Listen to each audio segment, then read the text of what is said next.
वर नाही खाली वर वर पालक आहे.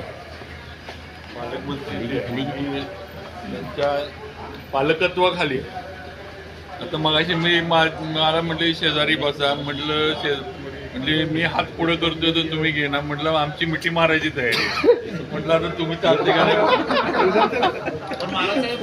बोलावण्यात आलं तर 2 वेळा तुम्हाला बैठकीला बोलवलं गेलं पण तुम्ही काही बैठकीला आलं नाही, त्यामुळे थोडी नाराजी काल व्यक्त केली. मला त्यांनी थेट मला बोलवलं, मी कधी येत नाही असं होत नाही. ते वाया निरोप आल्यामुळे जरा घोटाळा झाला.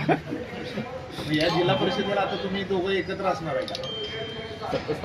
जिल्ह्याच्या विकासासाठी एकत्र आहे. आता पुढचे विषय पुढे आता त्याच्यावर कधी चर्चा होणार आहे? ते आता त्यांनी सांगायचं. त्यांनी तुमच्यावर सांगताय, तुम्ही कधी हे करा. आम्ही काय आपलं बघत बसलोय, त्यांनी सांगायचं. ते म्हणते 2 वेळा आम्ही पुढाकार घेऊन पुढे आलेलो, पण आता मोठा पक्ष भाजप आहे, भाजप पुढे येणार काय? हे मोठे आहेत, पक्ष आमचा मोठा जरी आकडा नसला तरी ते मोठे आहेत. मोठ्यांनी सामावून घेतलं पाहिजे. मोठे धंदा तोंडा पडले असं त्यांनी मोठे धंदा तोंडा पडलं. 2 वेळा आम्ही बैठकीसाठी बोलवलेलं नाही ना, असं काय नाही. त्यावेळी जरा वातावरण नीट नव्हतं. डायरेक्ट आता ती बोलली